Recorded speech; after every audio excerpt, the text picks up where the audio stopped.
Captain Sarah Chun had face-down plasma cannons, survived the vacuum of space with a cracked helmet, and once talked a rogue AI out of glassing an entire colony. But standing in the obsidian throne room of the Cyan Empress, watching those 6 luminescent eyes track her every movement like a predator sizing up prey, she felt genuine fear for the first time in years. The throne room itself was a monument to psychological warfare. The walls were lined with crystalline pods, each containing the preserved brain of a conquered enemy leader. Their neural patterns still flickering with the nightmares Vexthara had trapped them in before their deaths. The floor was polished black stone that reflected distorted images, making visitors feel like they were walking on a lake of dark water. Bioluminescent veins pulsed through the ceiling in patterns that seemed almost hypnotic. Designed to lower mental defenses, Queen Vexthara herself was a study in calculated intimidation. Her species, the Wenerati, had evolved from apex predators on a world where psychic ability meant survival. She stood nearly 8 feet tall, her chitinous exoskeleton a deep purple that seemed to absorb light. Her 6 eyes were arranged in 2 rows across her elongated skull, each one capable of independent movement and focus. When she spoke, her voice carried harmonic undertones that resonated in the listener's bones. An evolutionary trait that had once paralyzed prey with fear. "Another human diplomat," she said, her mandibles clicking with what might have been amusement. "Your species continues to fascinate me. So young, so optimistic. Tell me, Captain Chun, do you know what happened to your predecessor?" Sarah kept her expression neutral, though she knew exactly what had happened to Ambassador Rodriguez. The man had been found in his quarters 3 days after meeting with the Queen, catatonic and muttering about burning children. The medical team said his brain showed signs of severe psychological trauma, as if he'd experienced decades of warfare in a single night. "I'm aware of Ambassador Rodriguez's condition," Sarah replied. "I'm also aware that you've conquered 17 star systems using your abilities. But I'm here because Earth believes we can offer you something different." Vexthara's laugh was like breaking glass. "Different? Child, I have seen the dreams of 1,000 species. I have walked through the nightmares of beings that predate your sun. What could your infant race possibly offer that I haven't already taken from someone else?" The Queen descended from her throne with fluid grace, her clawed feet clicking against the obsidian floor. As she approached, Sarah could feel the temperature in the room drop several degrees. The bioluminescent veins in the ceiling began to pulse faster, and the preserved brains in their crystal pods flickered more intensely. "Your species intrigues me," Vexthara continued, circling Sarah like a shark. "Most races, when they learn of my abilities, send their most disciplined minds. Monks who have spent lifetimes learning to control their thoughts. Soldiers with mental conditioning that would make machines jealous. But humans? You send me a starship captain with a head full of combat trauma and survivor's guilt." Sarah felt a chill that had nothing to do with the room's temperature. The Queen's intelligence network was clearly more extensive than Earth's analysts had realized. "Perhaps," Vexthara mused, stopping directly in front of Sarah, "I should simply take what I want from your mind and send your broken shell back to Earth as a message. It would save us both considerable time." "You could try," Sarah said quietly, "but I don't think you'll like what you find." The Queen's 6 eyes focused on Sarah with laser intensity. "Is that a challenge, little human?" "It's a warning." For a moment, the throne room was silent except for the soft humming of the life support systems and the occasional flicker from the brain pods. Then Vexthara smiled, revealing rows of crystalline teeth that had been surgically sharpened to points. "I have broken the minds of beings that could crush your planet with a thought," she said. "I have turned the dreams of pacifist philosophers into weapons of mass destruction. I have made saints beg for the privilege of committing genocide. What makes you think your human mind could possibly resist me?" Sarah met her gaze steadily. "Because we're not like other species. "We don't just have nightmares, Your Majesty. We live in them. We're born in them. And somehow, we've learned to call them home." The Queen's eyes began to glow with psychic energy, starting as a soft blue radiance and building to a brilliant white that cast dancing shadows across the throne room. Sarah felt the familiar sensation of someone else's consciousness pressing against her own, like cold fingers probing the edges of her mind. She'd experienced psychic contact before during first contact protocols with other telepathic species, but this was different. This wasn't communication or exploration. This was invasion. Vexthara's presence in her mind felt like ice water flooding her neural pathways. The Queen moved through Sarah's surface thoughts with the confidence of a conqueror, sampling memories and emotions like a sommelier tasting wine. Sarah felt her childhood fears being catalogued, her military training analyzed, her deepest insecurities laid bare. Then the Queen went deeper, diving into the realm where conscious thought gave way to dreams and nightmares. The change in Vexthara's expression was immediate and dramatic. Her glowing eyes widened, and she took an involuntary step backward. The psychic pressure in Sarah's mind intensified. But now it felt different, less like an invasion and more like someone frantically searching for an exit. "What?" the Queen whispered, her harmonic voice cracking. "What is this?" Sarah could feel Vexthara experiencing her dreams in real time. The Queen was witnessing the recurring nightmare that had plagued Sarah since the Battle of Kepler Station, the one where she watched her entire crew burn alive while she floated helplessly in space, her suit's life support failing. But that was just the beginning. The Queen's psychic probe triggered a cascade of human dream memory, pulling her deeper into the collective unconscious that Sarah carried as a member of her species. Vexthara found herself experiencing not just Sarah's personal nightmares, but the archetypal horrors that had haunted humanity since they first learned to fear the dark. She witnessed the nuclear fires of Hiroshima and Nagasaki, felt the existential terror of the Cold War, when two superpowers held the world hostage with weapons that could end civilization. She experienced the Holocaust through the eyes of both victims and perpetrators, understanding for the first time how a species could systematically destroy itself with industrial efficiency. But the nightmares went deeper than history. Vexthara found herself in the realm of human imagination, where their fears took on lives of their own. She saw cosmic horrors that dwarfed anything in reality, entities that consumed galaxies like snacks, realities where mathematics itself was malevolent, universes where the very concept of hope had been surgically removed from existence. The Queen stumbled backward, her crystalline crown cracking as psychic feedback overloaded her neural pathways. For the first time in 3 centuries, she encountered minds that were more terrifying than her own. "Stop," she gasped, but the connection had taken on a life of its own.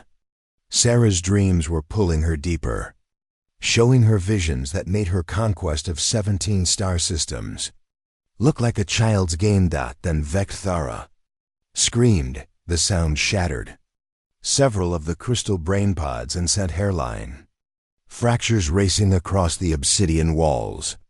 The most powerful telepath in the galaxy, the being who had broken the minds of gods and emperors, stumbled backward and clutched her head as if trying to keep her sanity from leaking out. "What are you?" she whispered, staring at Sarah in genuine terror. "Your dreams. They're full of monsters that make me look like a child's bedtime story." Vexthara should have severed the psychic connection immediately. Every instinct honed over 3 centuries of mental warfare screamed at her to retreat, to seal her mind against the human's toxic dreams. But she couldn't. For the first time since her powers had manifested, she had encountered something that genuinely frightened her, and like a moth drawn to flame, she found herself compelled to understand it. The Queen retreated to her private chambers, leaving Sarah under heavy guard in the throne room. The crystalline walls of her sanctuary were lined with psychic dampeners, technology stolen from a conquered civilization that had tried to shield themselves from her abilities.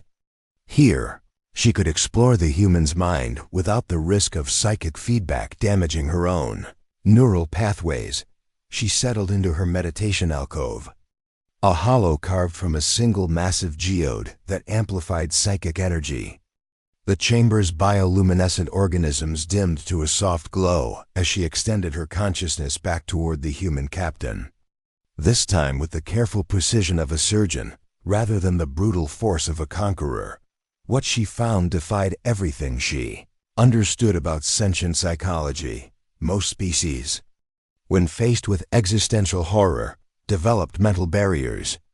They compartmentalized trauma, suppressed dangerous thoughts, and built elaborate psychological defenses to protect their sanity. The Zephyrians had evolved selective amnesia that allowed them to forget traumatic events entirely. The Crystalline Collective had developed a hive mind specifically to distribute psychological damage across millions of individuals, diluting it until it became manageable. But humans? Humans seemed to collect their nightmares like trophies. Vexthara dove deeper into Sarah's subconscious, following neural pathways that led to increasingly disturbing visions. She witnessed humanity's obsession with apocalyptic fiction, stories they told themselves about nuclear winter, zombie plagues, alien invasions, and cosmic horror. They didn't just imagine these scenarios. They reveled in them, creating entire entertainment industries around their own destruction. She saw movies where Earth was destroyed in increasingly creative ways, books that explored the darkest corners of human nature, games where players competed to see who could cause the most suffering. It was as if the entire species had collectively decided that the best way to deal with existential dread was to dive headfirst into it and swim around. But that wasn't the most disturbing part. As Vexthara explored deeper, she began to notice something impossible woven through the tapestry of human nightmares. Herself. Not as she appeared now, but as she had been centuries ago. Before the Empire, before the conquest, before she had learned to weaponize her gift. In Sarah's dreams, she saw a young Winarati child sitting alone in a vast palace, surrounded by the corpses of her family. The child's psychic abilities had manifested during a moment of terror, and in her panic, she had accidentally pulled every nightmare from her relatives' minds and made them real. The palace had become a charnel house of materialized fears, and the child had been left alone with the knowledge that her very existence was a weapon of mass destruction. The vision was so accurate, so precise in its details, that Vexthara gasped and nearly broke the connection. How could a human possibly know about her origin? The records had been destroyed millennia ago, the witnesses eliminated. The very planet where it happened scoured clean of life to erase the evidence.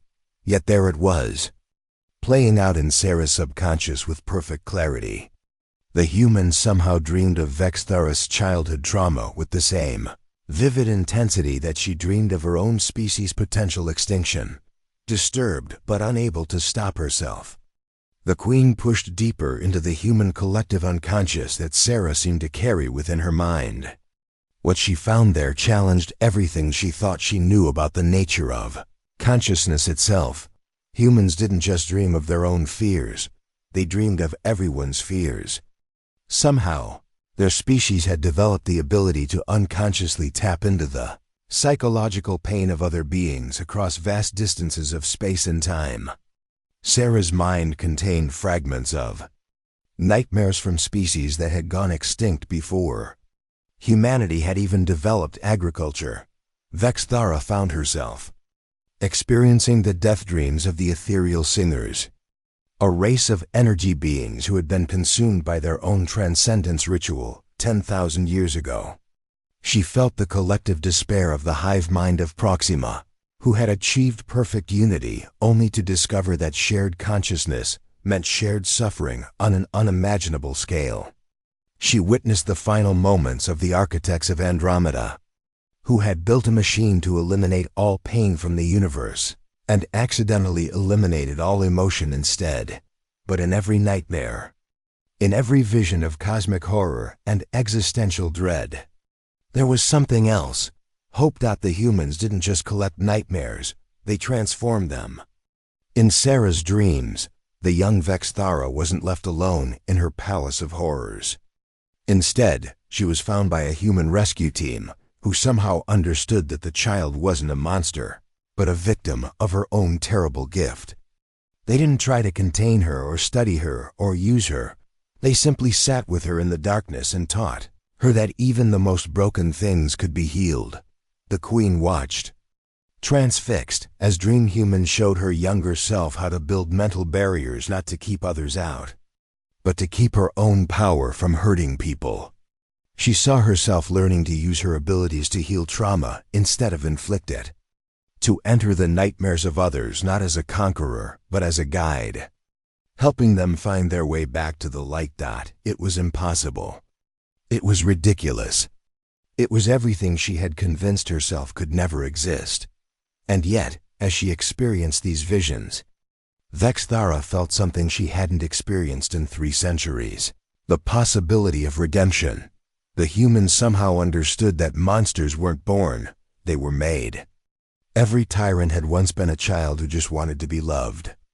Every conqueror had once been a victim who had decided that causing pain was better than feeling it.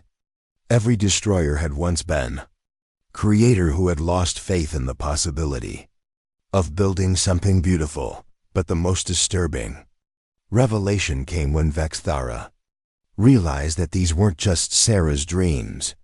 As she explored the neural pathways deeper, she discovered that humans across their entire species had been dreaming of her for generations. Somehow their collective unconscious had been reaching out across the void, sensing her pain and isolation, and offering something no one else ever had: understanding. They had seen her not as the feared empress of nightmares, but as a broken child who had never learned that there was another way to use her gift. They had dreamed of teaching her, of healing her, of showing her that even the darkest power could be turned toward the light. The psychic connection suddenly intensified, and Vexthara found herself pulled into a shared vision that felt more real than reality itself. She was standing in a garden, not the sterile, crystalline gardens of her palace, but something organic and alive, with soil that smelled of rain and flowers that bloomed in colors. She had no names for. Sarah was there, but not as a prisoner or a diplomatic pawn. She was simply sitting on a stone bench, waiting patiently, as if she had known that Vexthara would eventually find her way to this place. "You've been alone for so long," Sarah said softly, and her voice carried none of the fear or hatred that the Queen had grown accustomed to hearing. "But you don't have to be anymore." For the first time in 3 centuries, Vexthara allowed herself to believe that might be true. The garden vision shattered like glass when Vexthara's personal guard burst into her meditation chamber. The Queen's psychic scream had resonated through the palace's crystalline structure, triggering every alarm system and sending her most trusted warriors into a panic. They found her collapsed in the geode alcove, her exoskeleton cracked along stress lines, bioluminescent fluid seeping from her eyes like tears. "Your Majesty!" General Kethver, her chief enforcer, knelt beside her with his plasma rifle trained on the chamber's entrance. "We detected a massive psychic surge. Are you under attack?" Vexthara struggled to her feet, her 6 eyes unfocused and dilated. The vision of the garden still lingered at the edges of her consciousness, more vivid than any memory she possessed. "Bring me the human," she commanded, her harmonic voice cracking with exhaustion. "Now! Your Majesty, perhaps you should rest. Bring me the human." The Queen's psychic roar sent General Kethver stumbling backward, his own mind briefly overwhelmed by the force of her emotion. He had served her for 2 centuries and had never seen her lose control like this. Minutes later, Sarah was escorted into the meditation chamber under heavy guard.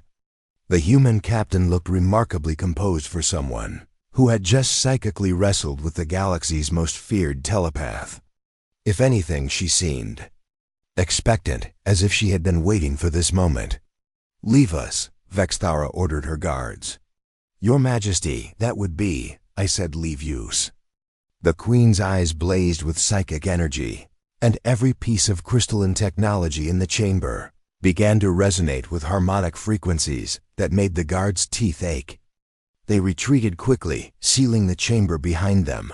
Alone with Sarah, Vexthara felt suddenly vulnerable in a way she hadn't experienced since childhood. The human stood calmly in the center of the chamber, her hands clasped behind her back, waiting. "How?" The Queen whispered. "How do you know about my past? About what I did to my family? Those records were destroyed. Every witness eliminated. I scoured the very atoms of my homeworld to erase the evidence." Sarah's expression softened with something that looked disturbingly like compassion. "We don't know your history, Your Majesty. We know your pain. There's a difference. That's impossible. Humans are barely telepathic. Your species has no psychic abilities beyond basic empathy." "You're right," Sarah agreed. "We can't read minds or project thoughts or manipulate matter with our consciousness. But we have something else, something that might be even more powerful." Vexthara circled the human slowly, her clawed feet clicking against the chamber's crystalline floor. "And what is that?" "We dream of redemption." The words hit the Queen like a physical blow. She had expected defiance, fear, perhaps even an attempt at negotiation. She hadn't expected this. "Every species in the galaxy has nightmares," Sarah continued, her voice steady and calm. "But humans are the only ones who dream of healing them. We're the only species that looks at a monster and sees the wounded child underneath. We're the only ones who believe that no one is beyond saving." "You don't understand what I've done," Vexthara snarled, her composure cracking. "I've conquered 17 star systems. I've broken the minds of billions. I've turned entire civilizations into my personal playthings. I am not some misunderstood victim. I am a monster by choice." Sarah stepped closer, and incredibly, the Queen found herself backing away. "You became a monster because you were terrified of your own power. You conquered others before they could reject you. You broke their minds before they could see the broken child in yours. You built an empire of fear because you were afraid that if anyone got close enough to really see you, they would run away screaming." "Stop," the word came out as a whisper. "But we've been dreaming of you for decades, Your Majesty. Across our entire species, in the deepest parts of our collective unconscious, we've been reaching out to you. Not to conquer you or use you or fear you, but to understand you." Vexthara's legs gave out, and she collapsed onto the chamber floor. 3 centuries of carefully constructed psychological armor were crumbling, and she felt as vulnerable as she had the day her powers first manifested. "Why?" she asked, her voice breaking. "Why would you care about a monster like me?" Sarah knelt beside her, close enough that the Queen could have killed her with a thought. "Because we recognize ourselves in you.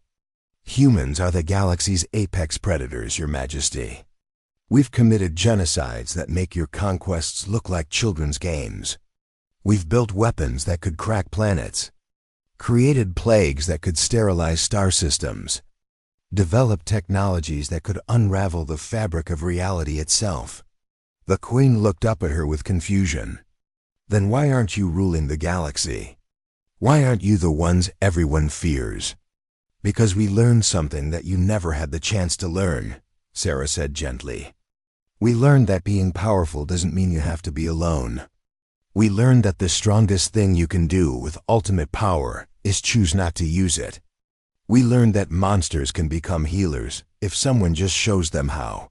Sarah extended her hand toward the Queen. "We've been dreaming of teaching you that lesson for years. We've been dreaming of showing you that your power doesn't have to be a curse. It can be a gift. You could enter people's nightmares not to break them, but to help them heal.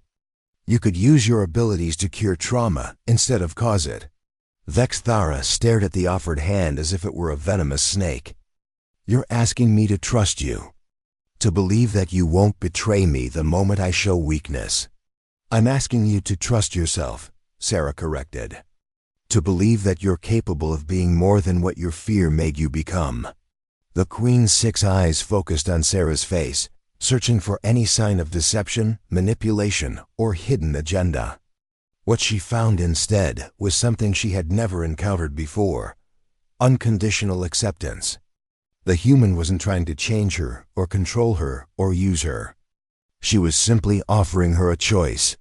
In our dreams, Sarah continued, we see you sitting in a garden, teaching young telepaths how to control their abilities without hurting anyone. We see you entering the minds of trauma victims and helping them find peace. We see you using your power to heal instead of harm. We see you surrounded not by fear, but by gratitude. And if I refuse? Vexthara asked. If I choose to remain the monster you think I can stop being? Sarah's smile was sad but genuine. Then we'll keep dreaming of your redemption anyway. Because that's what humans do. We never stop believing that people can change, even when they've stopped believing it themselves. For a long moment, the chamber was silent except for the soft humming of the crystalline walls. Then slowly, tentatively, Vexthara reached out and took Sarah's hand. The moment their skin touched, both women were pulled into a shared vision more vivid than any dream. They stood together in the garden from Vexthara's earlier vision, but now it was real, solid, permanent. Around them, beings from across the galaxy sat in peaceful meditation, their minds finally free from the traumas that had haunted them. And at the center of it all, the former Empress of Nightmares worked quietly to heal the very wounds she had once delighted in creating. "Welcome home," Sarah whispered. And for the first time in 3 centuries, Vexthara believed that she truly was.